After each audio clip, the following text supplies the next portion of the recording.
This is a Security Weekly production. This week on Security Weekly, we interview James Lyne, SANS instructor extraordinaire, who will talk about social engineering and that time he met Snoop Dogg.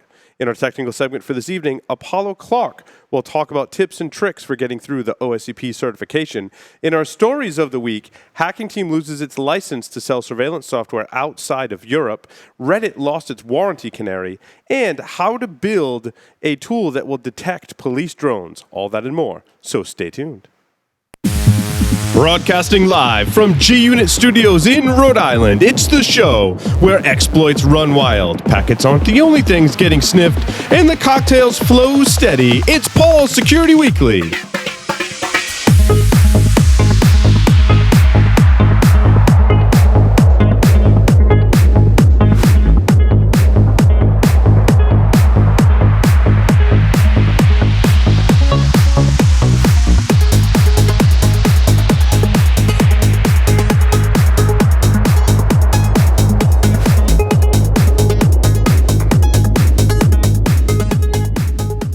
Security Weekly is brought to you by the SANS Institute, the most trusted source for computer security training, certification, and research. Visit SANS.org to explore the full curriculum and latest training offerings. Onapsys, the leading provider of solutions to protect ERP systems from cyber attacks. Customers can secure their SAP and Oracle business-critical platforms from espionage, sabotage, and financial fraud risks. Visit them on the web at onapsys.com. Pony Express. Check out their line of penetration testing devices, including the Pwn Pad, the Pwn Phone, and the Pwn Pro. For enterprises, there's Pwn Pulse, providing continuous visibility into wired, Wi-Fi, and Bluetooth spectrums across all physical locations, including remote sites and branch offices. For all those hard-to-reach places, there's Pony Express. Visit them on the web at ponyexpress.com. Welcome, everyone, to Security Weekly. I'm your host, Paul Asadorian. This is episode 459, and it is, in fact, Thursday, April 7th, 2016. I'm joined in studio by Mr. Apollo Clark, starting from my left to right. Apollo's here, mixing cocktails in studio, and responsible for our technical segment for this evening. Make sure you stay tuned for that. Mr. Larry Pesce is here in studio drinking Apollo's cocktails, which is very good. You got some new earring things going on there, Larry. Yeah, no, I've got this awesome set of jewelry that I've had for a long time, but they're just a little bit too big for the holes that I've got now. So by adding some weight, it stretches a little bit, and I don't have to be in front of a customer for the next 3 weeks. Yeah, so now's the time. Do it. It's awesome. It's awesome. I almost actually decided to get a mohawk too, just because. Just because you can. I need a haircut. That's great. Nice. That's awesome. On the lines via Skype, Mr. Jack Daniel is joining us. He's looking very biblical on there. Prophetic. He's not sounding very biblical though. No, well, actually, he is. Are you muted, Jack? I think Jack's mute. Oh, mute what? Hi, yeah. Mute what? Hello? You gotta unclick that mute button. How do you? Technology why am I here? Welcome, Mr. Jack Daniel, to the show. It's great to be with you. Happy National Beer Day, everyone. Even though I've already had my beers for the day and have switched to cocktails. Yes, we're making a cocktail day, I guess. Yes. I think we have Carlos Perez on the lines via Skype. Is he still there? Carlos, you still there? Yeah, I'm here. Excellent. Happy to be, Paul. It looks really dark in Puerto Rico. It's night in Puerto Rico. Yeah, I need to disconnect and go and turn on the light. All right. Well, you know what, Carlos? It's interesting. You'll have an opportunity to do that because our interview this evening is actually pre-recorded, which we do from time to time. Yep. We haven't done it in some time, on the live show. I know we did it with the Loft interview was pre-recorded. Yep. And a couple of interviews on the 10-year anniversary. Hey, there's Carlos. Welcome, Carlos. Hey. Nice to have you and see you. That's wonderful. So we're going to cut to the interview now with James Lyne. It was a fun interview. James is awesome. Yeah, he works for Sophos. Yep. You probably have you talked with James before? Yeah, absolutely. James. So next time I'm in Europe and James Lyne is there, that guy owes me a beer because he promised that if I went and taught in Berlin, he'd take me out for drinks. There you go. Because he was supposed to be teaching there.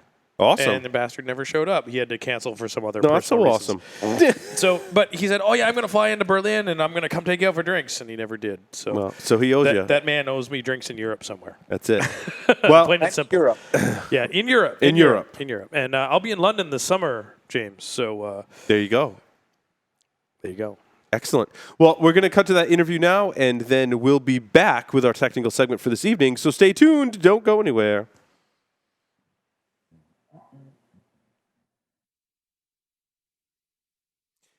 Hi, everyone. Welcome to our interview with the fabulous, the lovely James Lyne is here with us. Welcome, James, to the show. Hey, thanks for having me. Yeah, James, so why don't you go ahead and introduce yourself? I've read up a little on you, but go ahead and give us a little bit of your bio kind of tagline, what you do in this world of computer security. Sure, no worries. So I'm generally a reprobate, I think is fair. I hold a different number of roles. The global head of research at a company called Sophos, where I spend the majority of my time looking at what the cyber criminals are up to and playing with exploits and malware and interesting scams. I'm also at the SANS Institute. I'm an instructor there where I predominantly teach the more technical classes like the advanced penetration testing and exploit writing classes. But of course, with a new foray into social engineering, this we'll shortly discuss. And outside of that, I have a company as well where we get up to kind of high-end, interesting penetration testing. Anything that takes a really long time, existing tools won't work, and no one else wants to do it, invariably tends to be our focus. So a lot of time out there writing tools, breaking stuff, but also a pretty significant amount of time trying to get out to the public. Some people may have bizarrely caught me on Bill Maher next to Snoop Dogg, possibly the weirdest thing that's ever happened in the history of IT. Wow. Me and Snoop, like just yeah. Anyway, We'll come back to that story. James, how did you get your start in information security? So I actually started in cryptography, which makes a lot of people groan, but it's still my one true love. But after spending quite an extended period of time sitting in a bit of a dark room, as tends to be the occupation of cryptographers a lot of the time, getting really excited that after 6 months of work, I managed to control a byte and get it to change to that value and no one else cared. I actually ended up at Sophos working on malicious code, went through various kind of support roles and playing with products into to playing with malware. Learning the tricks of the trade. And well, let's just say one thing led to another from there. And I've had a myriad of different offensive and forensic roles from there. But it all stems back to basically playing with crypto. And I suppose the true origins are the fact that I've always just liked to break stuff. My parents are still angry at me for ripping apart that VCR. Excellent. So... did you say Snoop Dogg? Sorry, I can't get over that. we got to get it out of the way now. We just got to get it out of our system. Now you have to tell the Snoop Dogg story. Gotta do it. Yeah, and it was only topped the other day by having John Oliver take the mickey out of me and my accent on his show, which I'm slightly more proud of. I also think I got off pretty lightly compared to Matt Blaze as well, so I'm proud of that too. Excellent. Yeah. I ended up on Bill Maher doing an interview about the general state of cybersecurity, very high level, as often these things are to the general public. And I got off the first segment on the couch, and the producer told me, wow, and this is nearly verbatim, wow, you can actually speak English. That's quite surprising for a geek. Would you be interested in coming back at the end of the show?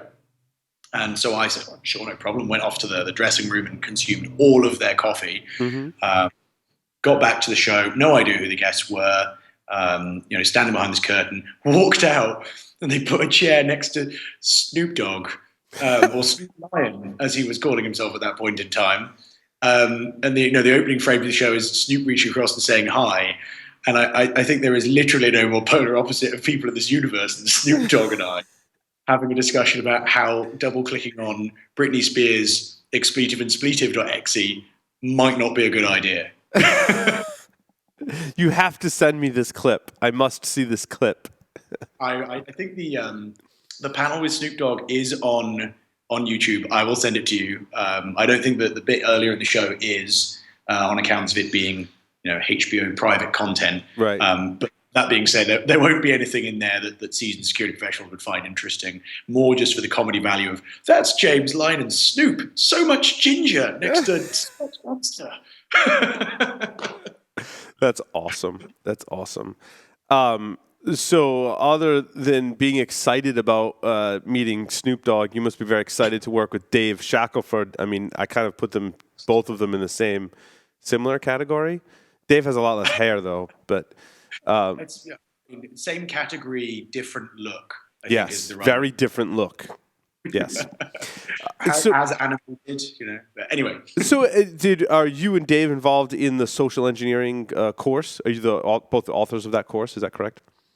That's right. Yeah, Dave and I co-authored the course, and it all stems back to a conversation we were having actually a couple of years back, where we were talking about how a significant amount of cybercrime really depended on drive-by downloads, web-based exploitation, and actually also, a lot of penetration tests are dependent on client-side exploitation rather than remote and service for quite some time. And we were talking about, prepare yourself for this, I'm about to be nice about Microsoft. I never thought this would happen. I used to be the guy that would stand up and kind of lambast Microsoft for basically creating this whole industry. But if you look at the number of exploit mitigations that exist in modern operating systems, you look at Windows 10, from data execution prevention, ASLR, control flow guard, the stack, the heap hardening, control flow guard in particular, it's a pretty awesome anti-rot mechanism. You take all that stuff, and whilst we're writing arguably worse code than ever before in many places, the number of occasions in which exploits are actually viable is massively reduced in comparison to years previous. I agree. And we're like, so what do the cyber criminals do? And our prediction was higher quality social engineering. And over the last 12 months, we've seen that massively come to fruition. And our response to that was to try and get the skills and some of the tools into the hands of penetration testers to upgrade their pen tests to reflect what we see cyber criminals now do. So when you talk about social engineering, it sounds like primarily phishing attacks is what you're referring to? Social engineering is a massive field, as you know. We had to choose a focus given the size of the course, and also given the target of providing skills to the everyday penetration tester, as opposed to the specialist in SE. Undoubtedly, phishing is a large part of it, and rightly so. When you look at these significant breaches, when you look at what works, often it's phishing that's the culprit, or at least the initial snare. So there is a good portion of the course dedicated to that, and we've really also tried to balance the technical measures with the principles of psychological manipulation, so you can understand why it's working, but also giving tools that are effective for running these campaigns within a business. So a lot of when people think about social engineering, they tend to gravitate towards, well, that's really low risk because someone would have to physically be in one of my locations in order to execute an attack. And I'm less worried about that than attacks that come from, let's say the internet. So how have you balanced that in kind of like your course and marketing of this course? Yeah, you're absolutely right. I've had that conversation countless times, and undoubtedly there is, there's a strong contingent of people that need to be concerned about that local aspect. But we've actually spent a lot of time trying to apply these principles to things that work remotely. So, for example, a few of the labs that we've chained together, a lot of people doing social engineering pen tests don't want to be running their malicious payload on 400 different targets. Much fun as it is seeing 400 interpreters open in one session. I mean, that's always good. Yeah, my record is 468, but it was all from the same box, and it wasn't supposed to happen. And both awesome and terrible at the same time. Particularly with all the Notepad exes at Spawn, given my lack of changing of defaults, but that's a story for a different day. You have lots of stories, James. This is wonderful. Yes, many, and so many of them are about me doing things wrong and being an idiot, which just makes them all the more fun. Snoop was not interested in my interpreter stories, though. So. Probably not. But so social engineering, remote attacks, and we're not just talking email, we're talking potentially telephone as well. Is that still viable today? Yeah, I mean, absolutely. We cover telephone, we cover phishing. We go through USB drops, but variants of that, like the old post to the USB. It's amazing how many people just don't see receiving something in good old snail mail as a threat in the same way they would think about, a potential scam coming through email. But a lot of it is about taking things we know and love as penetration testers, or we know and love as security professionals, and dressing and creating a custom version. So in the course we say, maybe you don't want a full-blown interpreter when you go and try and measure how many people would click this thing. Maybe you want to target one or two individuals to prove that you can penetrate, but the rest is more a data collection exercise. So we spend a lot of time going through building custom payloads with very tight, limited scope so that you can afford to spray and pray with your campaigns a lot more than you would probably normally be happy to do with standard penetration testing tools. But also, James, in order for those attacks to be successful, correct me if I'm wrong, when I think of a successful phishing or social engineering campaign, my first goal after reconnaissance is to somehow gain even a little bit of that person's trust. In how you do that, right, there's a bunch of steps that go in there, but that's really what you're trying to accomplish is gaining their trust. Once you do that, everything else kind of falls into place for you, right? Everything falls into place. Yeah, we go through a lot of the principles of persuasion, use of social proof. We refer to Robert Cialdini's book, which is kind of, I think, one of the Bibles of psychological persuasion. There's an extensive reading list for those of us that what are some of the books on the reading list? I'm curious. Is it? Hold on, let me guess one. The Tipping Point, is that one? Yes, it's always a good one. Yeah. Yes. Okay. There's the original Social Engineers Org book as well. Robert Cialdini's book. No, which is? I'm sorry. Which is Robert Cialdini's book? The 7 principles of, I'm going to get the title wrong now, 7 principles of psychological manipulation, I think is right. Okay. Let me Google that for you. I might actually literally send you a that for you link. Yes, excellent. But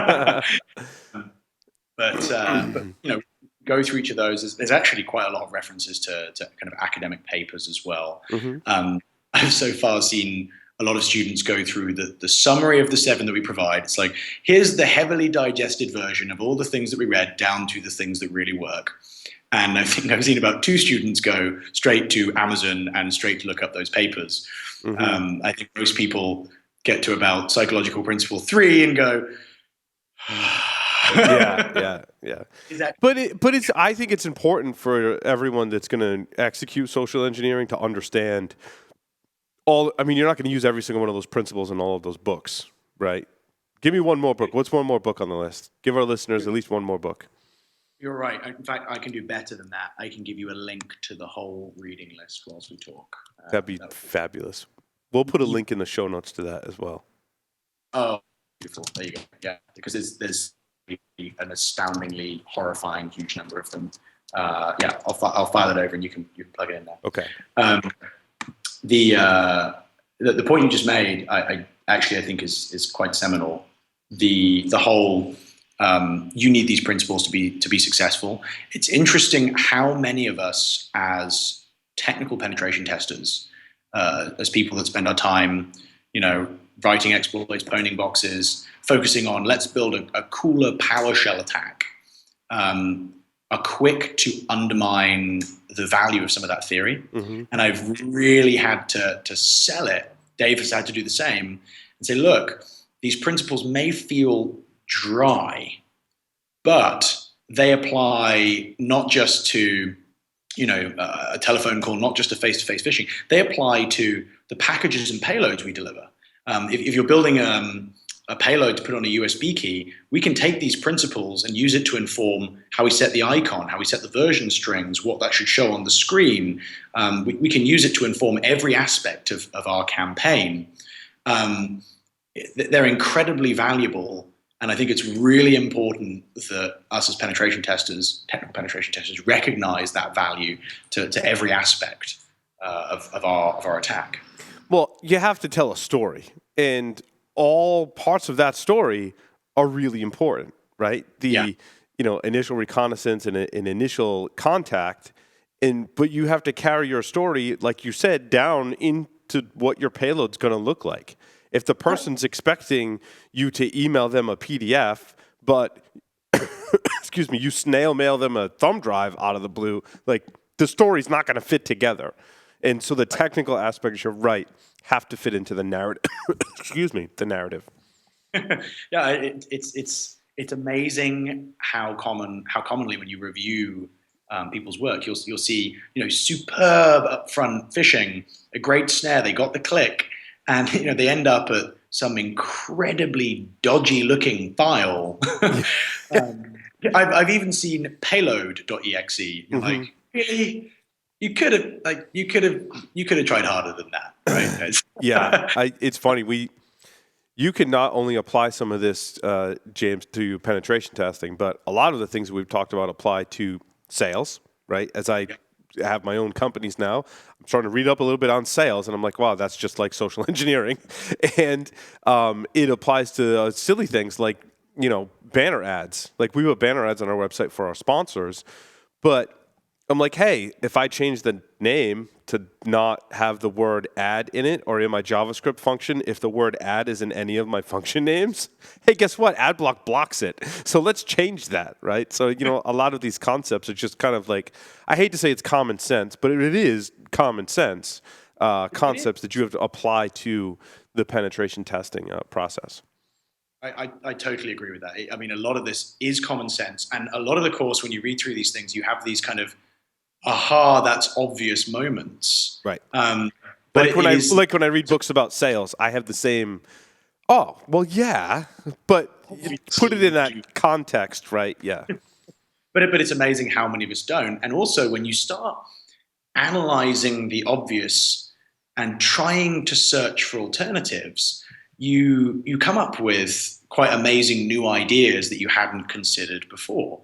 And we've had some superb success with ripping off the work of cyber criminals. Let me give you one example of that that I just added to the course, and I think it's terrible, but it's brilliant. It's no surprise, I expect, to most people listening, that macro malware in Word documents and alike has continued to be successful. It feels like the 90s again, and we're seeing tons and tons and tons of it. Lots of those are really, really suspicious looking. The two that have been incredibly successful, one is the document that says, please enable macros to view this content, and then provides help instructions in line. And they've stolen the Microsoft Office colors. They've stolen the Microsoft Office logo and just put it into a document, right? It's a simple social proof by using some really simple to replicate digital artifacts, right? Easy. That works a lot. Cooler. It's a document, you open it, it says, please enable macros. The contents of this document is encrypted with RSA 2048. And there's an RSA logo and a UPS logo. I'm not sure why the UPS logo. I figured because they just thought, why not? Can't hurt. Looks official. Down below, there's a big block of what isn't, but looks very much like BGP encrypted contents. And you read through it and you look at it, it's brilliant. They're using encryption to get people to bypass their security policies. It's using security to disable security. I'm like, that's really clever. So we've tried it in a few tests, and we've had IT people going, oh, I need to decrypt this message because if it's encrypted, it must be important. You've got people running macros. It's beautiful, it's simple, and it's stolen straight from the bad guys. That's awesome. I was actually going to transition into asking you in your day job how you analyze some of what the bad guys are doing, how you integrate that into penetration tests, and you've already told a lovely story about that. So tell us a little bit about is it your day job at Sophos? Sophos, did I say it right? So I spend a lot of my time kind of looking at the future-looking stuff. I've just been through a massive project looking at Internet of Things devices, and we're just kickstarting another one now, which is giving us a very bizarre shopping cart history at Amazon. Did you throw in there a 55-gallon drum of lube? It's funny you say that. That was a Dave Shackelford thing. Did he mention that to you? No, we have one here on set, but so I've ordered one. I'm sending it to Dave Shackelford's house, and he doesn't know that yet. Oh, that's awesome. Make sure you send us pictures. I will do that. I will do that. I'll really hope it gets there before this episode. But if not, it's a great way to tell him about his impending delivery of lube. That's fantastic. Sorry, where were we? Oh, Internet of Things. So we've talked about it so much on the show. I did a project last year with the Internet of Things. Where do you see it going? And a lot of people say, it's going to get worse before it gets better. But having just completed a research project, where do you see it going today in terms of security?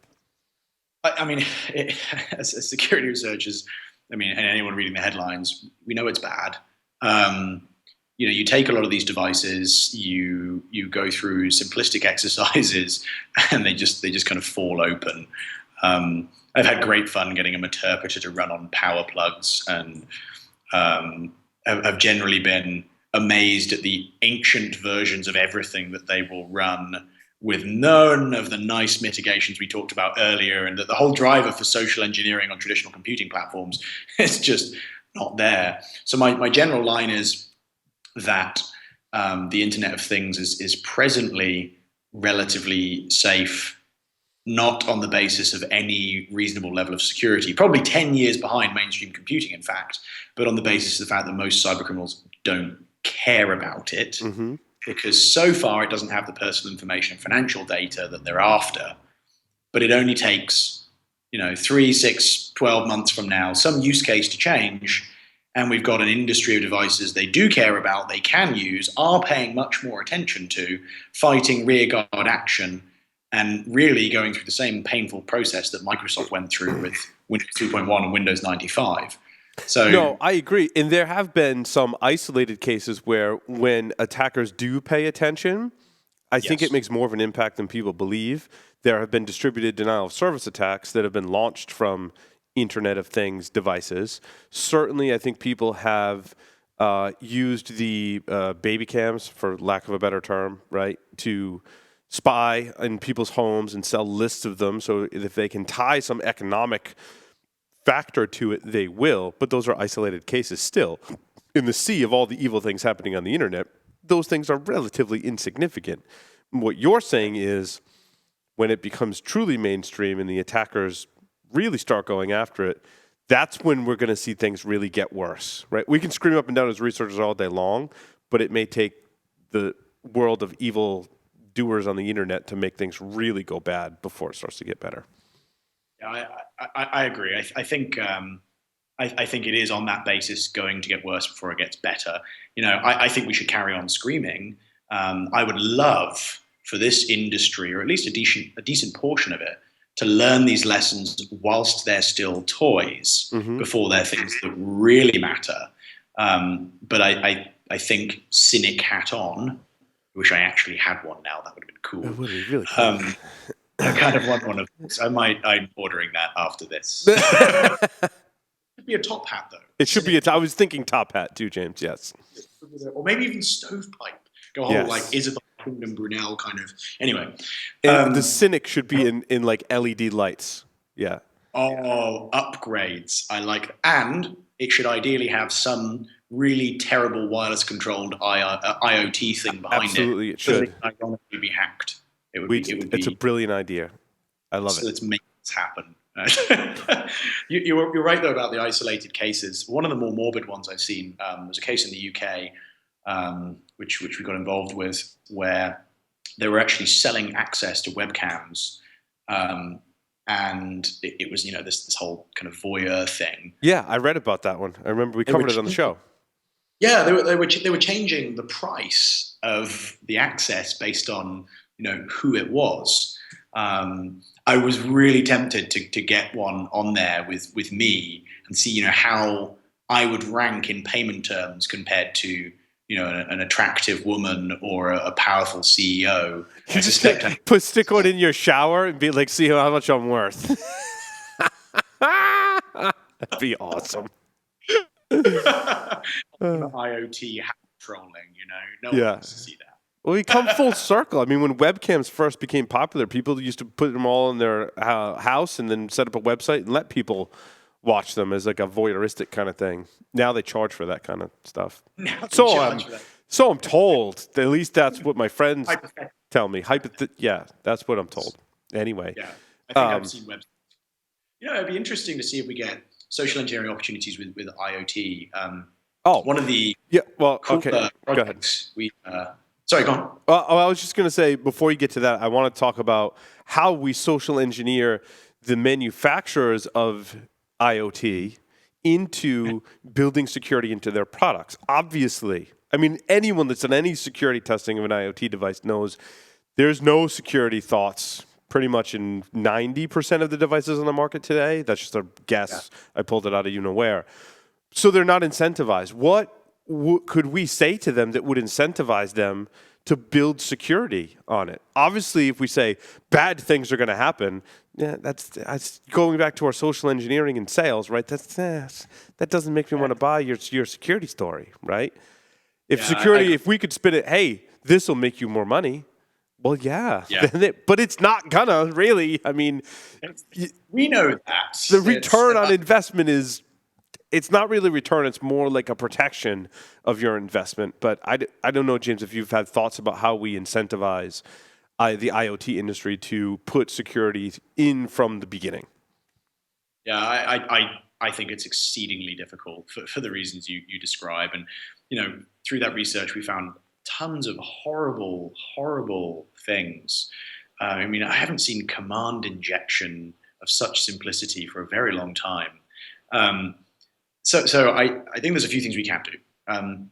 There have been successful initiatives in the industry, or I would argue increasingly successful initiatives, which are focused on the more serious life and limb impacting end of embedded devices or the more grown-up versions of these things. The I Am the Cavalry guys have gone after the cars and the medical devices and so on, where either through regulation, legal impetus, or good old ethics, there's an argument to be made to say you should care. And you see some of that bleed over into the more mainstream devices, given that there is some overlap in the things they're using. I think as far as the bizarre devices that I don't understand why people want to adopt, and the quite cool devices like enabling you to turn your power on and off for various things, I think we can try and sell that argument that it's protective, that it's going to make them money, but that requires us to get consumers to understand that it's an important part of quality and that I think there's a consumer. I think you're right, James. We've talked about educating the manufacturers. There's a consumer education piece that needs to happen as well for people to understand that all this convenience sometimes comes at a cost of security. I mean, Ring is a good example of that, and that product is really catching on. And people are like, "Oh, well, how come you don't have a Ring?" I'm like, "Well, I don't want people to have access to my Wi-Fi network, really." And I'm sure they've fixed the problem, but now as a security person, I'm hesitant to adopt that technology, whereas other people without that knowledge of the security issues, they're adopting that technology, and it's not factoring into their purchasing decision. So how we get other people to the place where we're at is a challenge. I agree, and if I had a wonderful answer, I'd be doing it right now. I think there are a couple of things that we can do as security professionals. I think we need to adopt as much as we can a voice of reason approach. I don't think it helps us when we we hack a certain thing with low impact and go, it's the end of the world. Yeah. And we all know it's not, and that it is, it's bad. It should be fixed. It should be better. But we need to retain that for the truly serious scenarios. There's been a lot of debate over the junk hacking or stunt hacking or ... interpolated topics. I'm actually, when done right, a fan of a certain degree of junk hacking. If it's a scenario that can be simplified down and made accessible enough to the public that they find it interesting, you can get it on the news, and there's more action that they can take. We had a lot of success with that with, good old wireless and WEP, with MAD projects. We did some, war biking, good old spin-off of time old concepts, but doing it with a professional video crew, doing it with people that knew how to communicate with the average person. Pro tip, not me. And, working through with like major networks to get that content distributed. And I think we need more of that. So I'm kind of pro the junk and stunt to help educate consumers, if it's done right. But voice of reason has to flow through. I agree, James, and I've had the same exact viewpoint as you on our show, and sometimes people kind of chastise me for it, and other people support it. So I think it's still kind of a hot topic, but I'm with you on that. I completely agree. I think if it can benefit people, as long as it's not setting a bad example, because sometimes this stunt hacking sets a bad example. Like if I don't do it in a controlled environment or in a lab environment, it's setting a bad example, and that's not an appropriate usage of junk hacking. And I don't know how true it is or was or the whole story, but there was that story that we had where the security researchers were in the car with the journalist and made the brakes stop working. And I don't know if they were on a controlled track or not, and there was a lot of hearsay about that. But obviously, we shouldn't do those things where it puts people in harm's way. Yeah, I don't know the facts of that one either. I mean, whenever I've tried to do this, I've always spent a lot of time working through the lawyers for obvious reasons. We pushed some boundaries. At one point, we collected credit card numbers through creating wireless hotspots by asking nicely. But we put a hell of a lot of work into making sure that, that information was handled correctly. So wait, was your attack PCI compliant? Is that what you're saying? It was a PCI compliant Wi-Fi hotspot mining credit cards. We've got 109 of them in 2 hours, which was wow for our time. That's awesome. But I think there are cases to push the boundaries and show the impact. But you've got to cross your T's and dot your I's. I think that require legal support, and I think as a security researcher, you have a duty to figure out how you can push those boundaries and demonstrate impact, but do it ethically and legally, and have the detail to back it up. So when at the tangential level of you created a hotspot and asked for details, someone challenges you, you can say, hey, hold on, but we did this, and not leave any questions in the mind of someone like you about whether that particular attack was conducted on a track or not. I think we have to eliminate those, be whiter than white, but present the impact to that audience if we want them to change their behavior. I agree. That's awesome, James. James, where are you teaching next? Like, what are you coming up next on your schedule? Got a big run of different places. I'm off to Amsterdam very shortly. I'll be in Washington a little after that, doing the advanced penetration testing and exploit writing class, which is always good fun because on the beginning of day 4, there's an hour and a half where the pace really picks up. And I've had people come up to me after it and say, that's more than I did in my computer science degree in 4 years in like an hour and a half. That's awesome. I once gave a student a nosebleed just by talking. That's great. And then London a little after that as well. So quite a few different places, and really looking forward to teaching more of the social engineering course. We're also working on a bunch of updates. We made a load of tools as part of the course, tailored things like a simple social engineering tracker, really simple tool where you could build your own payloads, build your own phishing campaigns and have it kind of report back and build nice graphs, but really simple, easy to deploy and modify code.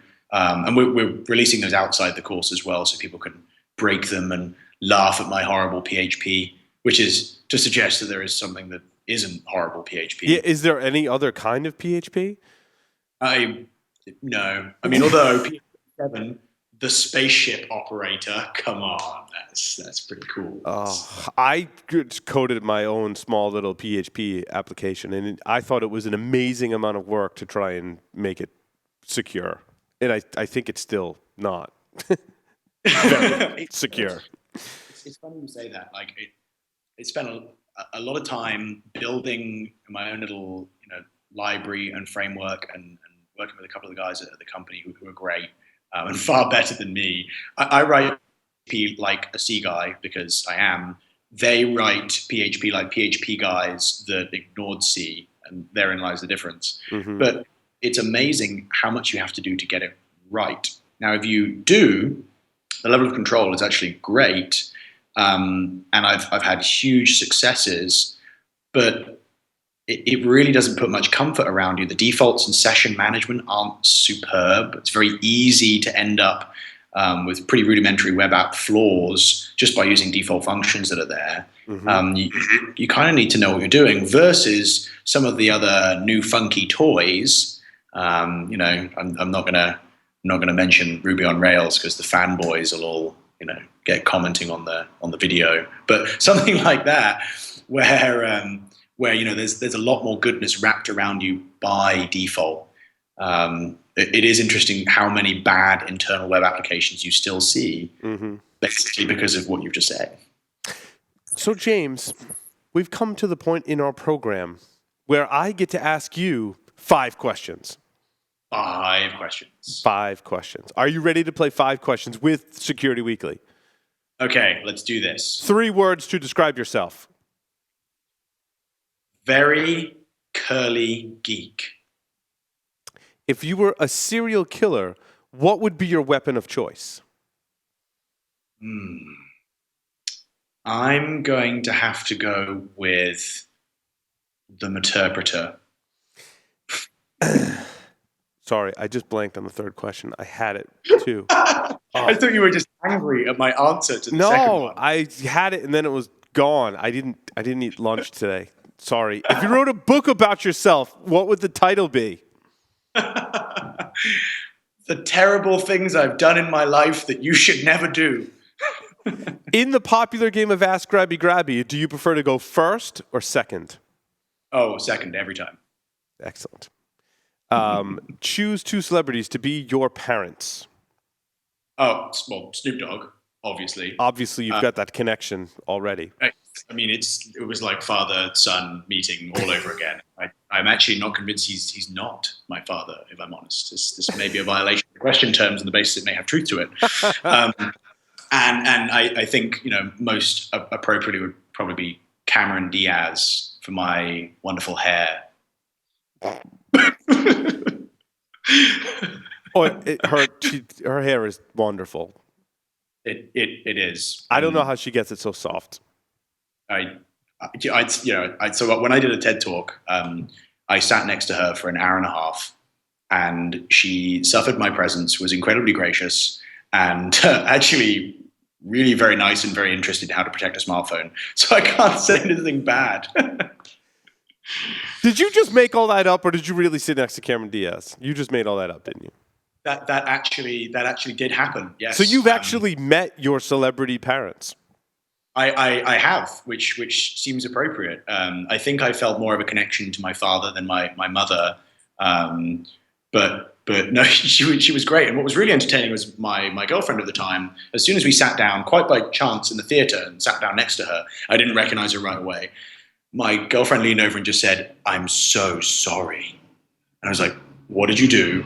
And apparently, she passed gas. They'd been for it. No, that would be far too obvious. This was worse. Well, arguably, she'd been standing in the line for the facilities during the break, had stood next to Cameron Diaz, not recognized her, and then when Whoopi Goldberg came out of the facilities, she grabbed her hand, jumped up and down, screaming excited, Cameron Diaz's, and said, "That's Whoopi Goldberg. She's really famous," only to have one of her entourage explain to her that she'd just done that to Cameron Diaz when she stepped out of the queue.